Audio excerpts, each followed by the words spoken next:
Radio Cité Genève. Les coulisses de l'exploit. L'auteur de Business Montre et journaliste Grégory Ponce. Un patron d'horlogerie, Viviane De Witt, directrice générale de De Witt Haute Horlogerie, vous révèle Les dessous du monde mystérieux de l'horlogerie dans Les coulisses de l'exploit. Bonjour, vous êtes sur Radio Cité Genève 92.2 dans les coulisses de l'exploit. Grégory Ponce avec moi. Grégory qui a eu l'idée de cette émission. Grégory, un journaliste très connu sur la planète horlogère. Bonjour Grégory. Bonjour Viviane, bonjour tout le monde. Et Pierre Favre, vous allez voir, un très grand personnage. Grégory, vous avez souhaité faire cette émission. Vous expliquez pourquoi ? Pour donner la parole à ceux qui n'ont généralement pas la parole, c'est-à-dire à tous les gens qui sont dans l'amont des marques, dans l'amont industriel et qui sont les vrais artisans des victoires des marques sur tous les marchés. Alors on salue Pierre Favre. Bonjour Viviane, bonjour Grégory. Bonjour Pierre, heureux de vous recevoir ici. Merci. À Radio Cité Genève. C'est très important pour nous. Vous êtes notre premier client, comme nous disons en radio. Alors, c'est une grande première aujourd'hui, puisque nous allons faire une série d'émissions sur ces coulisses de l'exploit horloger. Grégory, c'est à vous. Une précision, chère Viviane. Contrairement à tous les usages radiophoniques, je vais parler comme dans la vraie vie et à un vrai ami, et comme on parle dans les ateliers d'horlogerie, c'est-à-dire que je vais tutoyer Pierre. Donc, n'en soyez pas étonnés. Ah, mais je ne vais pas m'en étonner du tout. Je fais la même chose, sachez-le. Alors, mon cher Grégory. On commence par quoi ? On commence par le soumettre à la question ? Voilà, on va le soumettre à la question, bien sûr. Oui, alors Pierre Favre, c'est le créateur de manufactures de haute complication. C'est une manufacture genevoise, c'est une manufacture qui fait des mouvements compliqués, comme son nom l'indique, pour la plupart des grandes marques. Mais Pierre Favre, c'est avant tout un parcours horloger. Et ce qui est très intéressant, c'est que c'est quelqu'un qui est passé par l'école d'horlogerie de Genève en 1976. 76, exactement. 76. Et en 76, il y avait encore une école horlogère à Genève ? Oui, il y avait une école, mais c'était en pleine crise. Et il faut savoir qu'on était les bienvenus. Il n'y avait pas beaucoup d'examens à passer. C'est-à-dire, vous étiez tout seul ? Vous étiez combien ? On était 6 élèves. C'était exceptionnel. Et c'était qui les autres ? Alors, c'est des amis qui sont devenus des amis, des horlogers qui ont continué dans les sociétés. Aujourd'hui, encore, par exemple, Philippe Barra, qui était avec moi, qui est chez Patek Philippe, Daniel Bolognesi, qui est chez Chopard. Et on est les seuls à être restés dans l'horlogerie sur 6. Il faudrait peut-être, si vous le permettez, rappeler que cette grande crise de l'horlogerie dans les années 70 a été quand même un tournant incroyable. Parce que l'auditeur ne le sait pas forcément. Vous êtes au cœur de l'action horlogère. Donc pour vous, c'est évident. L'auditeur, lui, il est très heureux d'apprendre pourquoi il y a eu cette césure et pourquoi tout à coup, ce qui était une des mamelles de Genève ou de la Suisse s'est effondré. Pierre, oui.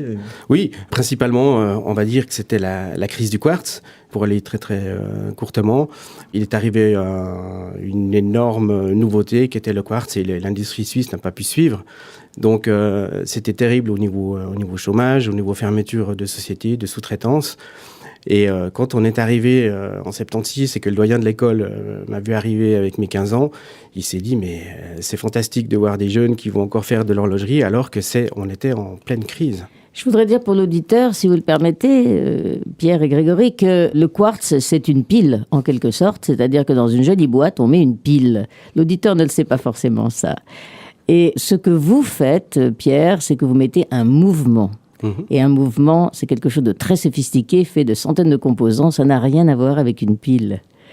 Or, l'horlogerie s'était tournée vers ça parce que c'était facile et c'était à la mode. Tout à fait. On dirait aujourd'hui, par exemple, que le mouvement est totalement durable.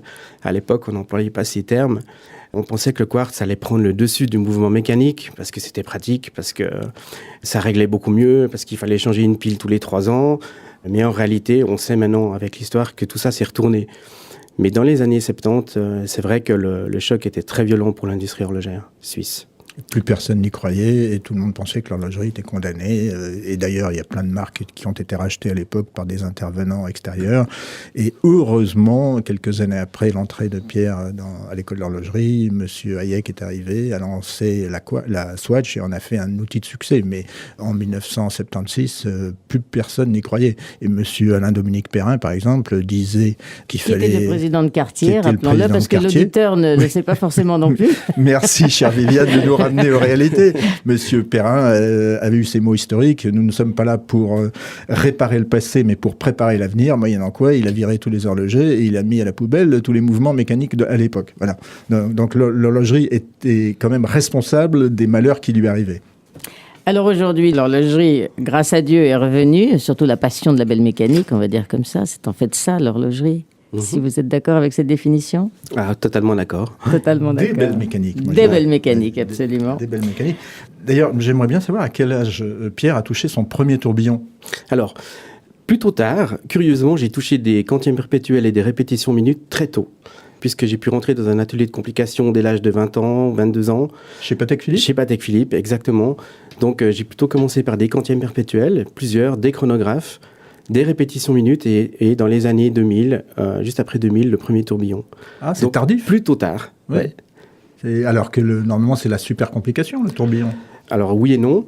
Et je dirais qu'avant de toucher le tourbillon, c'était très intéressant de commencer par du quantième perpétuel. C'est des mécanismes, c'est un autre travail, c'est de la mise au point, c'est beaucoup de fonctions à régler, tandis que le tourbillon, c'est plus du réglage, c'est plus de l'achevage, c'est quand même un petit peu différent.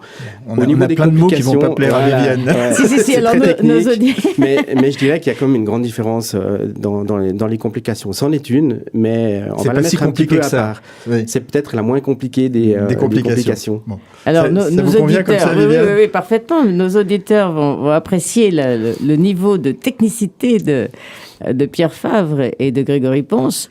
Pierre Favre en tant que créateur de mouvements de haute horlogerie et Grégory Ponce, le grand spécialiste horloger. Il n'aime pas que je dise grand, mais je pense qu'il est le seul à ce niveau-là sur la planète. Et ça, c'est mon avis. Je peux me permettre de le donner. Si vous voulez bien, messieurs, on va écouter un peu de musique. On va écouter des chansons qui ont tout trait à l'horlogerie, au temps qui passe. Et on va reprendre cette conversation tout à l'heure. Plein soleil sur le petit banc de notre rencontre, la petite pelouse de nos beaux jours, dans le petit square de mes amours. Les papillons tournaient en rond dans le petit square de mes amours. Un petit banc chaque jour me rappelle notre rencontre. Notre toute première étreinte, premier baiser angoissé que nous avons échangé à l'heure de nous séparer, mais sa passion était feinte. Le rendez-vous sous la montre, géante d'un horloger, à la nuit presque tombée, comme il était en retard, je sautillais sur le trottoir, cherchant à l'apercevoir. Ce rendez-vous sous la montre, géante d'un horloger, à la nuit presque tombée, comme il n'est jamais venu, je me suis retrouvée nue dans les bras d'un étranger, dans les bras de l'horloger, qui sous sa montre géante, me voyant désemparée, chez lui m'avait fait monter, profitant de mes sanglots, piqua ma virginité. Depuis je remonte les montres de mon mari l'horloger. Je n'arrête plus de pleurer, aïe quel triste souvenir, jusqu'à l'instant de mourir, je ne ferai que maudire ce rendez-vous sous la montre. Géante d'un horloger, à la nuit presque tombée, de vivre chaque jour sur le square de mes amours, ça me fait pleurer. V'là qu'il neige sur le petit banc de notre rencontre, la petite pelouse de mes beaux jours, dans le petit square de mes amours, de gros flocons tournent en rond dans le petit square de mes amours. Un petit banc devient tout blanc, un petit banc devient tout blanc, un petit banc devient tout blanc. Radio Cité Genève 92.2 FM. Vous êtes sur Radio Cité Genève 92.2 dans les coulisses de l'exploit. Vous savez qu'aujourd'hui, avec Grégory Ponce, le journaliste horloger bien connu, nous recevons Pierre Favre. Pierre Favre, qui est maître horloger, directeur de MHC, recherche et production de mouvements de très haute complication. Nous allons maintenant, si vous le voulez bien, revenir à la personne de Pierre et savoir comment tout ça a commencé. Alors tout ça a commencé d'une manière très émotionnelle. À l'âge de 8 ans, pour des raisons de santé, je me suis retrouvé au Locle chez mon grand-père. Et mon grand-père était directeur d'une fabrique horlogère. Et très vite, parce qu'on pouvait à cette époque, il me prenait par la main, il m'emmenait là où il travaillait. Et du coup, j'ai découvert ce que c'était un bureau technique, ce que c'était des machines, des machines avec cette odeur d'huile très prenante, des ateliers horlogers, des gens qui étaient silencieux, qui travaillaient, plusieurs personnes dans cette société. Et je ne sais pas pourquoi, mais ça m'a plu. Ça m'a beaucoup plu, ce ressenti. Donc c'est totalement émotionnel. Et quand à l'âge de 14-15 ans, en étant au cycle d'orientation, il fallait trouver un métier, j'ai pas hésité. Pour moi, c'était l'horlogerie. C'est beau ? Ah, c'est une très jolie histoire, mais cette famille, ou du moins cette partie de la famille, c'était dans la vallée de Joux. Alors oui, mon grand-père est un Gaulet.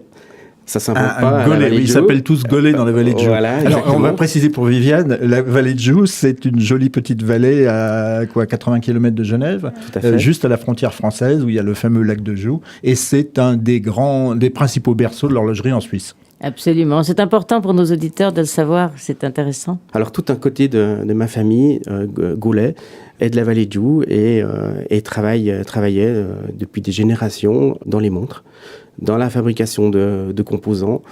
Donc, c'est une tradition de famille. Donc, tu es parent avec la moitié de la vallée de Joux. Et comment on appelle les gens de la vallée de Joux, chère Viviane ? Ah, aucune idée. Les combiers.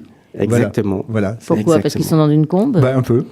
Mais entre eux, ils s'appellent les combiers. Il y a les combiers, puis il y a le reste de l'humanité. Et les combiers ont des droits que n'ont pas les autres êtres humains. Mais c'est comme ça. Bon, j'exagère, Pierre. On continue. Donc, école d'horlogerie et spécialisation dans la complication. Oui, parce qu'à l'époque, donc, on sortait de cette crise et ce qui m'intéressait, c'était d'abord un travail de très haute qualité. Pourquoi ? Parce qu'on était formatés, je pense, avec nos professeurs à l'école pour travailler vraiment dans la bienfacture. Et deuxièmement, parce que on parlait Patek Philippe depuis la première année d'école d'horlogerie comme étant la société dans laquelle il fallait mettre les pieds.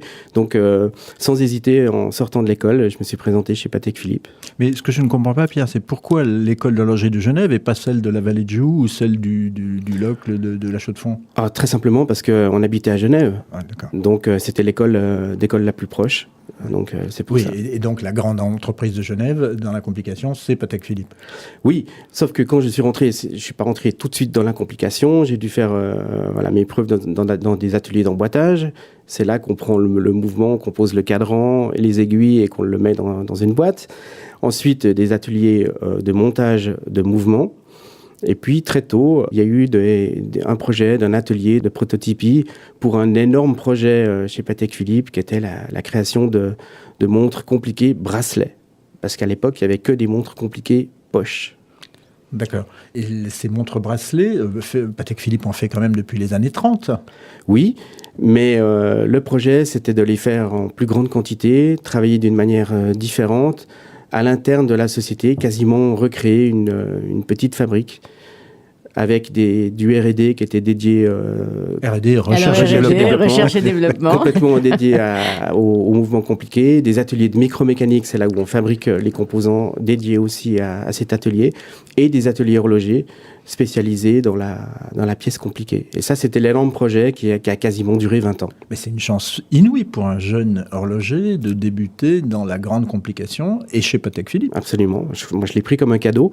Au début, pas toujours conscient, mais au fur et à mesure de voir l'avancement, de voir l'ampleur que prenait ce projet, c'est devenu, c'était un cadeau. Et c'est là que j'ai appris mon métier. Souvent, aujourd'hui, moi, je fais la liaison avec cette époque où on avait une société qui formait, qui prenait le temps de former.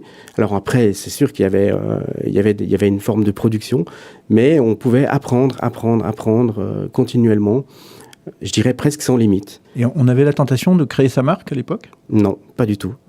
Pas du tout. On était plus dans cette idée de recevoir, d'apprendre, et puis de pouvoir emmagasiner un maximum de savoir-faire. Pierre, vous êtes resté combien de temps chez Patek Philippe ? Alors, je suis resté 25 ans. Ah oui, ça, c'est une vie. C'est une vie. C'était un très long temps. Vraiment fantastique dans tout ce que j'ai pu faire. Alors, pourquoi on quitte une maison comme ça ? On quitte une maison comme ça parce que quelque part, à un moment donné, on se pose la question suivante, où on reste toute sa vie dans une société, ou alors on tente autre chose. On se demande ce qui se passe ailleurs ou on se demande ce qui se passe ailleurs. Et puis je dirais que l'époque, là, faut revenir alors, dans les années 2005, l'époque était différente et on sentait que des choses se passaient dans l'horlogerie. Pierre, en 2005, ça marche. Hein. C'est plus du tout les années 70 d'écroulement de l'horlogerie traditionnelle. Au contraire, en 2005, ça boom. Exactement. Ça boom et on voit apparaître des motoristes, c'est-à-dire des sociétés qui fabriquent des mouvements pour des marques. Et ça, c'est totalement nouveau. Et là, on commence à regarder... ça vous donne une idée. Voilà, exactement. Alors, on va en parler tout à l'heure, si vous voulez bien, Pierre et Grégory. Et puis, en attendant, à nouveau une chanson autour de l'horlogerie.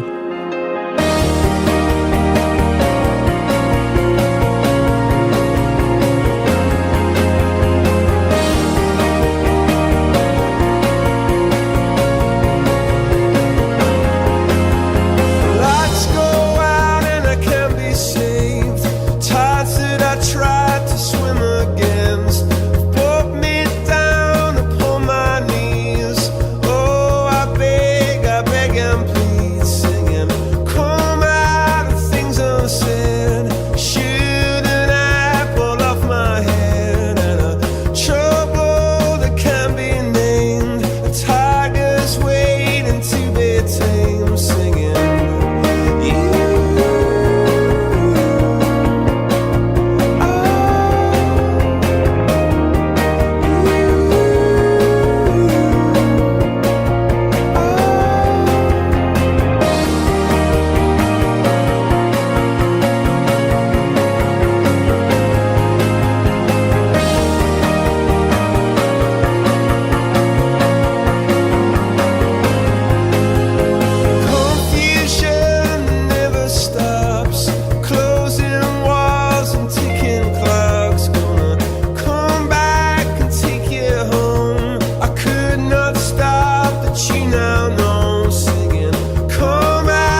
Radio Cité Genève. Les coulisses de l'exploit.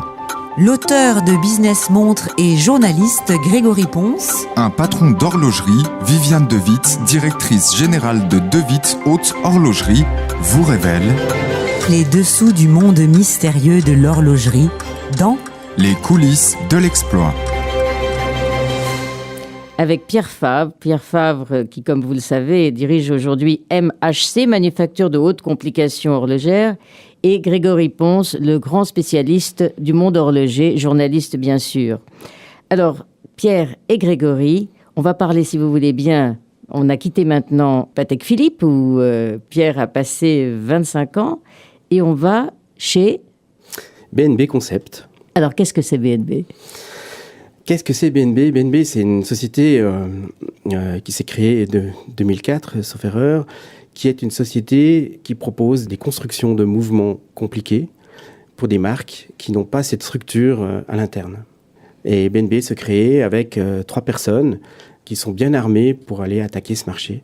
Qui viennent de grandes maisons, et BNB étant l'initiale de leur nom, Buté, Navas et Barbazini. Exactement. Voilà. Mais toi, tu les avais rencontrés avant, chez Patek ou ailleurs ? Oui, alors chez Patek, parce qu'on travaillait déjà ensemble avec Barbazini et Navas. C'est le B et le N. Voilà. Et alors, l'idée, c'était de construire des mouvements pour des marques tierces. Par exemple, Viviane pour la marque De Witt, notamment. Absolument. Mais aussi pour Hublot, pour Jacob Co, pour plein de marques. Exactement. Donc, c'est parti très très fort, surtout avec De Witt, pour lancer la société. Mais très vite, on a eu d'énormes possibilités avec Hublot pour créer, par exemple, un chrono-tourbillon qui a fait un grand succès, pour créer d'autres mouvements. Je pense à ces 31 jours pour Jacob.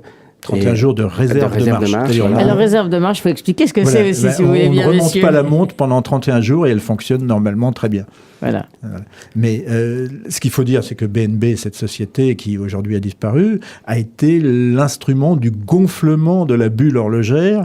Plein de jeunes marques se sont adressées à BNB pour faire des mouvements, et plus la bulle se gonflait, plus on avait besoin de motoristes, c'est-à-dire de fabricants de moteurs, comme BNB.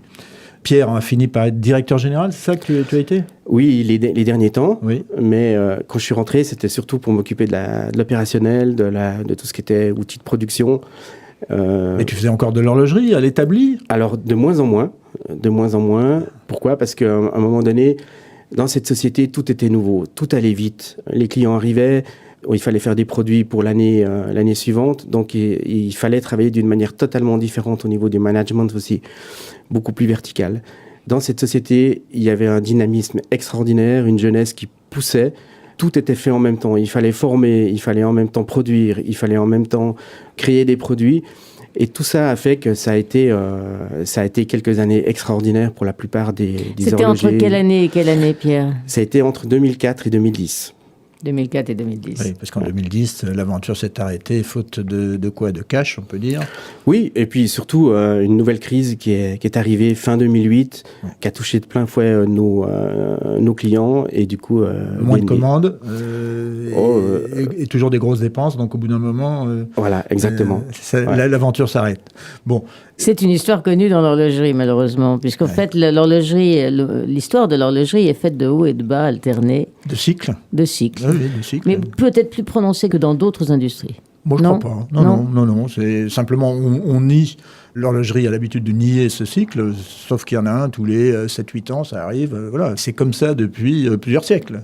C'est vrai. Voilà. Mais on s'en sort toujours, c'est ça qui est formidable. Bien sûr. Alors, après BNB, qu'est-ce qui se passe alors ? Après BNB, c'est un petit peu douloureux pour beaucoup de monde, y compris... Pas pour toi ? Oui, aussi, parce que c'est une belle aventure qui se termine, donc c'est jamais facile. Et puis, janvier 2010, donc c'est la fin. Là, un tournant important pour moi. Qu'est-ce que je vais faire pendant encore pas mal d'années ? Et des véritables questions par rapport à faire quelque chose dans cette industrie, mais faire quelque chose seul, cette fois, et démarrer un projet horloger, une petite société. Il y a cette idée qui trotte dans la tête durant les mois de février et mars, et je décide, en 2010, d'aller seul à Bâle, parce qu'on peut aussi aller seul à Bâle. et d'aller sentir un petit peu ce qui se passe au niveau Alors, des il faut marques. expliquer que Bâle est un grand salon horloger, ça s'appelle d'ailleurs le Baselworld, ce qui donne l'ampleur du projet. Et il y a absolument le monde entier des clients, des fournisseurs et des horlogers, enfin, en tout cas des maisons horlogères. Toute la planète horlogère est à Bâle. Voilà. Et ça se passe au mois de mars, effectivement. Exactement. Alors moi, j'avais fait plusieurs années à Bâle, mais toujours avec énormément de monde. C'était curieux cette année-là, parce qu'en allant seul, on s'aperçoit que finalement, on peut rester seul même avec énormément de monde. Et Vous avez pris un petit stand tout seul? Non. Vous vous pas du promeniez tout, dans pas les de couloirs stand, avec un non, mouvement non. dans le creux de la main? Non, pas du tout. J'y vais vraiment incognito. Une petite chambre, vraiment à quelques kilomètres de Bâle pour dépenser le moins possible. Et je vais voir des marques et je me présente et j'explique que je vais monter un atelier, que je vais développer des mouvements. Et je vais surtout pour sonder. Je ne vais pas pour chercher du travail, parce que c'est impossible en 2010. On sortait de crise, c'est encore trop tôt. Mais je vais pour voir comment les personnes vont comprendre ce que je vais Vous leur allez proposer. humer le vent. Un peu. Et puis, je m'aperçois que tout le monde me dit un peu la même chose. C'est difficile, on ne sait pas. Mais oui, volontiers, c'est ouvert. On viendra volontiers travailler avec vous. Voilà. Je rentre de Bâle en me disant... il y a quelque chose à faire, il faut démarrer, je suis convaincu de démarrer une société. Oui, c'est un peu l'époque aussi où les Chinois commencent à acheter comme des malades tout ce qui traîne, et donc recommencent à gonfler la bulle horlogère. C'est vrai que c'est parti très fort, c'est vrai. Mais on avait quitté l'époque des concepts horlogers, c'est-à-dire des montres complètement ébouriffantes qu'on faisait du temps de BNB, on voulait des choses beaucoup plus sages. C'est vrai, et surtout des choses qui fonctionnent. Et je me souviens que les premiers contacts que j'ai eus avec des responsables de marque me disaient qu'une chose, nous, on veut que ça fonctionne, on veut pas de retour. Avant de faire des ovnis, faites-nous quelque chose qui fonctionne. Parce que ça fonctionnait pas du temps de BNB, c'est ça ? Ça fonctionnait, mais tout allait tellement vite qu'il y avait aussi parfois quelques pièces qui fonctionnaient moins bien. Bon, il faut comprendre, à la décharge de ces retours, ce sont vraiment des mécanismes extraordinairement fragiles et que le client final n'a pas toujours conscience du trésor qu'il a sur le poignet. Il fait du ski, il joue au golf, il nage, et pour lui, c'est une montre. Et il ne se rend pas compte qu'à l'intérieur, il a des centaines de composants super fragiles, avec des roues, avec des engrenages, avec 1000 choses. Et voilà, et il la traite comme s'il avait justement une pile à l'intérieur. Alors, totalement d'accord avec vous, mais pour être aussi à l'intérieur, quelque part, de ces mécanismes, on savait pertinemment qu'il y avait aussi des manquements à certains endroits. Donc, l'un dans l'autre, on comprenait très très bien ce que nos clients demandaient par rapport au bon fonctionnement d'une montre. Donc, vous avez créé votre propre structure et on va en parler tout à l'heure. Mais avant ça, si vous voulez bien, mon cher Pierre et mon cher Grégory, on écoute à nouveau une chanson. Clémentine et Léon Barentin qui vendaient des pendules à Pantin se sont connus un jour en prenant leur journal à côté du café du Canal. Et le jour de la Saint-Valentin, ils se sont mariés sans parents ni parrain. La fanfare avait joué des musiques de Chopin. Clémentine et Léon étaient bien pendant qu'elle attendait les clients. Clémentine astiquait les cadrans et Léon tout au fond dans son beau tablier réparait les horloges du quartier. À côté du cahier des tampons, il y avait sur la caisse une corbeille de bonbons. Les coucous qui sonnaient du matin jusqu'au soir donnaient l'heure, la demi et le quart.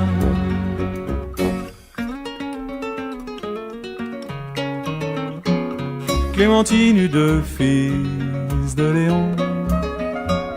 Il fallut agrandir la maison. On reprit pour pas cher sa boutique aux voisins. Jusque-là, les affaires marchaient bien. Mais la guerre est venue tout défaire. Clémentine a pleuré pour ses fils et leur père. Les pendules ont cessé d'égayer la maison quand Léon s'en alla pour le front.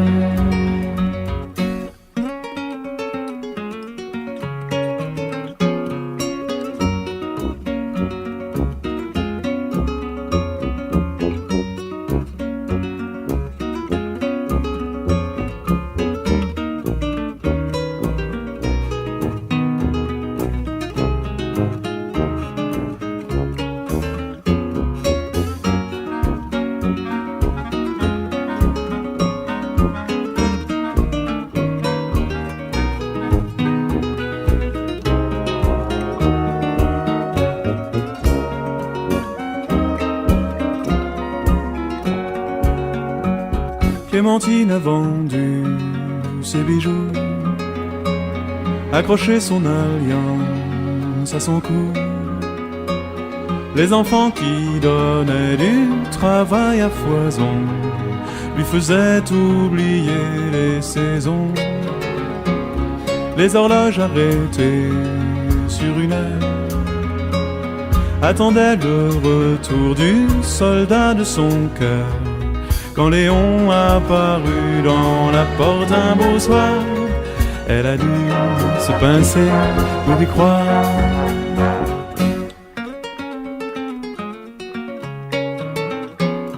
Clémentine et Léon Barentin, pour le jour de la Saint-Valentin, ont rouvert la boutique et l'ont rebaptisée. On entendit les bruits des baisers. Il avait fabriqué de ses mains un carillon qui jouait sur un air de Chopin. Ils avaient invité pour l'inauguration les amis, les voisins, les enfants, les cousins, la fanfare et même tout l'Orphéon, Clémentine et Léon.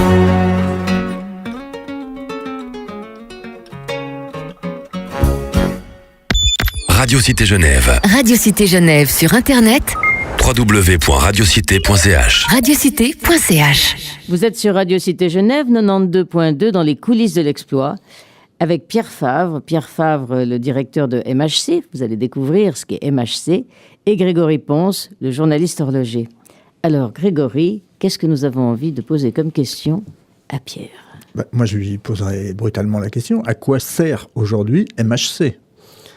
Alors, brutalement, c'est difficile de répondre, mais MHC sert principalement à servir les marques, toutes les marques, on va dire, qui ont besoin peut-être rapidement de mouvements compliqués, parce qu'on est spécialisé dans la complication, donc c'est tout ce qu'on va rajouter sur une montre qui donne l'heure et la minute, et peut-être d'amener aussi quelque chose de créatif, quelque chose que la marque ne voit pas, et d'amener ce petit plus. C'est-à-dire que MHC conçoit des mouvements dont les marques n'ont pas l'idée ?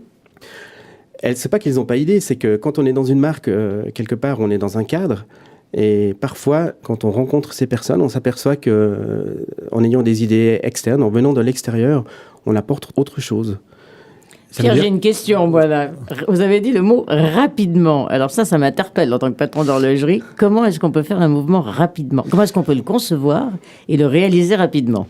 Je pense qu'aujourd'hui, rapidement, c'est devenu une obligation. Pourquoi ? Parce que tout va beaucoup plus vite qu'il y a quelques années. Quand une marque a une idée, a un projet, si on lui répond qu'avant 5 ans, il ne se passe rien, ça ne va pas. Non, 5 ans, oui. on sait la question de Viviane était précise. Rapidement, ouais. C'est combien de mois ou combien de semaines ? Voilà. Alors, on s'est formaté, nous, pour travailler sur une période de 12 mois. Pourquoi ? Parce qu'on va de balle en balle, d'année en année. Pourquoi ? Parce que les marques veulent proposer des nouveautés chaque année. Donc, on a mis en place une façon de travailler qui nous permet de proposer rapidement, c'est-à-dire en moins de 12 mois, des prototypes d'une montre d'année en année. C'est une des singularités de MHC, c'est cette rapidité à concevoir et à développer quelque chose et à le mettre au point d'un salon sur l'autre. Là, on sort de Bâle 2017, tu es déjà en train de travailler sur Bâle 2016 oui. et tu es déjà sur Bâle 2017. Exactement. Oui. Exactement. On travaille d'année en année et parfois, on va rencontrer certains clients qui auront un projet pour l'année prochaine. On aura même moins de 12 mois. Mais on va quelque part se prendre au jeu. Pour ça, il faut un bureau de recherche et de développement qui est assez conséquent. Vous avez combien de personnes ? On est 6 personnes. 6 personnes. Pour une petite manufacture, c'est beaucoup. Vous êtes 30 en tout, je crois. On est moins. On est 24 aujourd'hui. Ouais. Donc ça fait 6 personnes recherche et développement. Ensuite, on a une équipe qui fabrique les composants. Parce que pour aller vite, même si nos fournisseurs sont extrêmement rapides, d'avoir à l'interne la fabrication, c'est un gain de temps énorme. Pour les prototypes, pas pour le mouvement définitif. Alors pour les prototypes et aussi pour le mouvement définitif, parce que nous sommes dans la complication, on ne fait pas énormément de quantité. Une fois que les pièces sont présentées sur les marchés, nos commandes sont de 10, 20 pièces, pas souvent plus. Et tu vas livrer aux marques de quoi faire le mouvement, ou tu vas le faire toi-même d'ailleurs, en petite quantité. Alors, il est livré tout fait ou il est livré en kit ? Alors il est livré tout fait. Il est livré tout fait. Très souvent, on nous commande une montre, donc on doit aussi gérer, par exemple, l'habillage.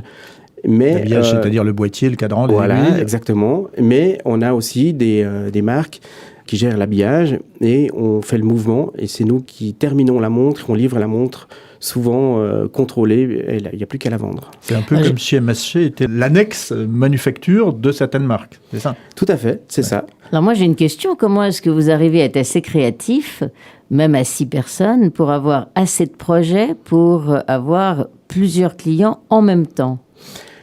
Oui, alors c'est une bonne question. En effet, il faut bien s'organiser, je pense. Donc, alors d'abord à l'interne de la société, on est 3 personnes. On appelle ça le groupe produit, c'est-à-dire qu'on s'autorise à penser à tout ce qu'on pourrait faire dans l'horlogerie et pas forcément ce qu'on pourrait faire, même ce qu'on pourrait pas faire, mais on réfléchit beaucoup. On se pose, on imagine l'horlogerie dans 3 ans.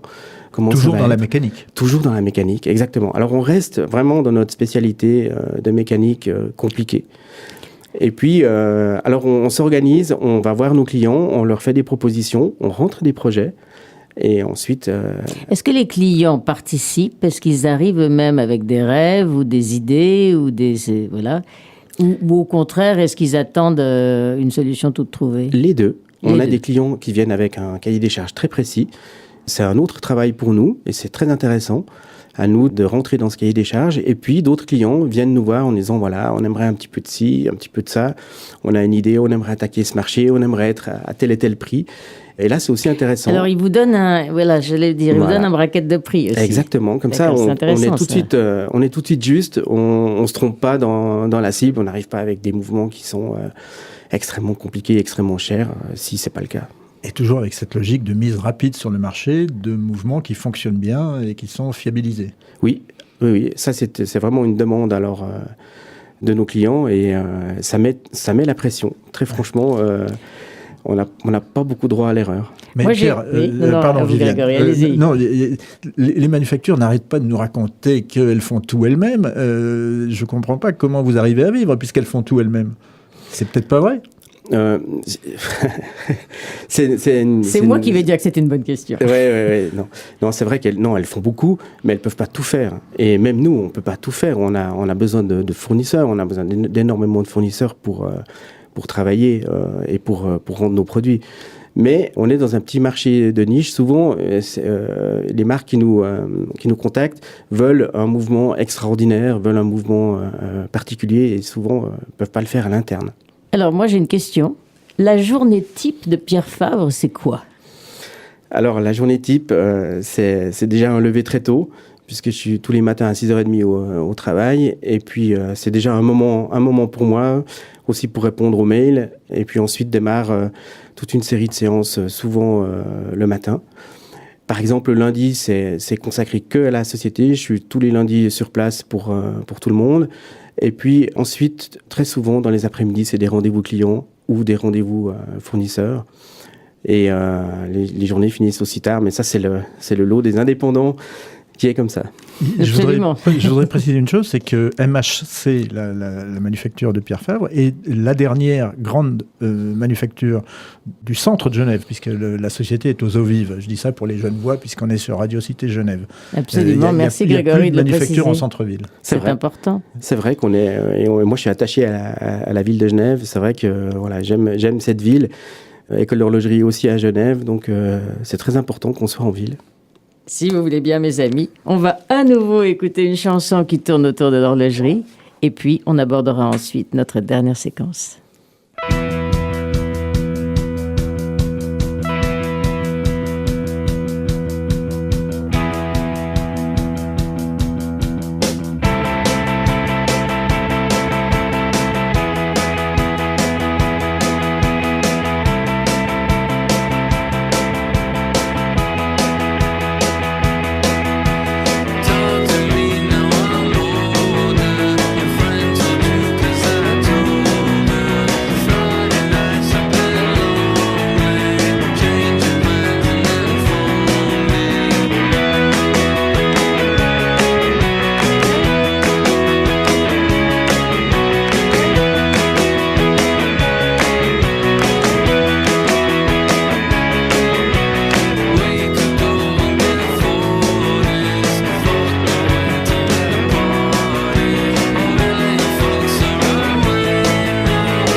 Radio Cité Genève.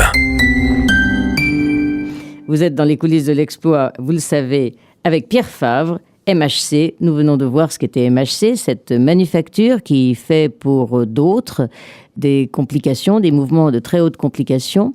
Alors Pierre, un mot, est-ce que vous n'êtes pas un peu frustré de tous ces gens qui se parent de vos plumes, qui se parent des plumes du pan en quelque sorte? Alors pas du tout. Et pourquoi ? Parce que finalement, on est des profils de personnes qui s'éclatent dans la création, dans la fabrication, dans cette complication. Et si vous venez visiter chez moi toutes les personnes, vous verrez que c'est vraiment des grands fadas de l'horlogerie. Et quelque part, on n'a pas cette frustration. On est plutôt content d'amener des beaux produits. Et puis, on s'efface quelque part et on passe au suivant. Et ça nous va très bien.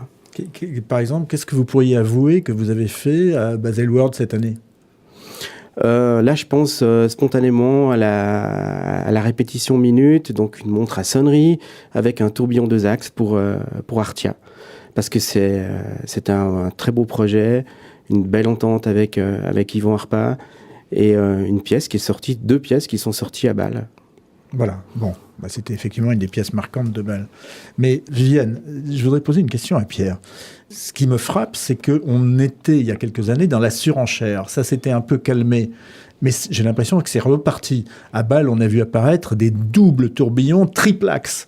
Tourbillon, c'est déjà compliqué. Triple axe, c'est-à-dire que le tourbillon, il tourne sur lui-même sur 3 axes. Donc, avant, quand on en faisait un, c'était un exploit. Maintenant, on fait du double tourbillon triple axe. Est-ce que ça a du sens encore, Pierre ? Alors oui et non. Je pense qu'aujourd'hui, il y a une course à la super complication. Alors, quelque part, non, ça n'a plus de sens. Mais il faut reconnaître que ces objets sont spectaculaires. Si on arrive à faire tourner les tourbillons assez vite, si on arrive à remplir l'espace d'une montre, c'est des complications spectaculaires qui ne sont pas forcément très utiles. C'est pour jouer ? C'est pour jouer. Ou pour vendre très cher des montres à des gens très riches ? Je pense que c'est les deux. Mais est-ce que ça n'est pas, de toute façon, la passion pour la mécanique, la haute mécanique, est-ce que c'est pas une sorte de jouet ? On observe que les hommes, particulièrement, ce sont surtout des hommes qui aiment ça, sont ceux aussi qui aiment les voitures anciennes. Donc la passion de la mécanique, c'est une passion comme une autre. Oui, c'est un jouet. Oui, c'est vrai. On n'est pas obligé de... Enfin, mon fils dit toujours, pourquoi fabriquez-vous des montres alors que si vous demandez l'heure gentiment, tout le monde vous la donne ? Pensez que c'est l'héritier de la maison de Witt, c'est inquiétant, je trouve. Non, pas du tout, parce que tout le monde est passionné par justement cette haute mécanique qui est tellement difficile à réaliser, et il y a si peu de maisons qui font vraiment leur mouvement. Et je suis fier de dire que nous en sommes. Mais enfin, Pierre, aujourd'hui, l'heure, tout le monde s'en fout, la complication, tout le monde s'en fout, la précision des montres, tout le monde s'en fout. Est-ce que tout ça sert encore à quelque chose ? Est-ce que ces tourbillons ont le moindre avenir ? Alors, peut-être pas que le tourbillon, mais je pense que la complication a son avenir. Pourquoi ? Parce que c'est prendre le contresens de ce qui se passe aussi avec les nouvelles montres aujourd'hui, avec les montres connectées. Je pense qu'il y a la place pour tout le monde. Pour quelque chose de totalement gratuit, qui est de la virtuosité mécanique pure. Oui, et je crois qu'on va développer des complications de plus en plus spectaculaires. Parce qu'il faut quelque part montrer. Aujourd'hui, on s'aperçoit que les cadrans c'est fini, les cadrans qui sont fermés. On veut montrer, on veut tout montrer. Il faut que ce soit Disneyland sous le cadran. Oui, d'où la mode des squelettes. Mais c'est très beau, un squelette. Alors, la mode des squelettes, mais aussi montrer aujourd'hui la complication, parce qu'elle doit apparaître en premier, même avant l'heure, je dirais. Moi, j'aurais une question perverse à poser à Pierre. Cher Grégory, pervers. Est-ce que toutes ces montres hyper compliquées comme celles que peut faire MHE seront un jour réparables ? Est-ce que dans 10 ans, on arrivera à les réparer si on a un petit ennui dessus ? Alors, moi je pense que oui, je suis convaincu que si on retrouve des ateliers traditionnels avec des horlogers qui sont capables de faire une montre de A à Z, on pourra les réparer. Ce qui complique la chose, c'est les nouvelles technologies. Je pense au silicium, je pense à d'autres technologies qui arrivent dans nos mouvements, où il faudra absolument rendre la montre à la manufacture, à la marque. Et là, ce sera peut-être une autre question. Moi, je vous parle aujourd'hui d'ateliers d'horlogerie qu'on peut retrouver dans les 4 coins du monde. Un horloger qui est bien formé et capable de nettoyer. C'est pour des mouvements courants, c'est pas pour des hautes complications. Les doubles tourbillons triple axe, il y a probablement qu'une seule personne en Suisse qui est capable aujourd'hui de les faire. Et où sera-t-elle dans 10 ans ? Si je peux dire, je crois que les faire et les réparer, c'est deux choses différentes. Hein. Oui, totalement. Voilà. Totalement, parce que les réparer, c'est beaucoup de soins. C'est peut-être rechercher une panne. C'est souvent démonter la pièce complètement, la nettoyer et la remonter. Et c'est vrai qu'il faut du savoir-faire. Alors, je pense que pour les grandes complications, oui, il faudra des ateliers spécialisés. Ça, mais ça n'a rien à voir avec la création de ces mêmes complications. Non, bien sûr. Ouais. Bien sûr. Non, mais c'est un vrai sujet dans l'horlogerie, parce qu'aujourd'hui, on s'aperçoit que les collectionneurs qui achètent ces pièces ont souvent d'énormes problèmes avec les SAV. Les services après-vente. Ouais.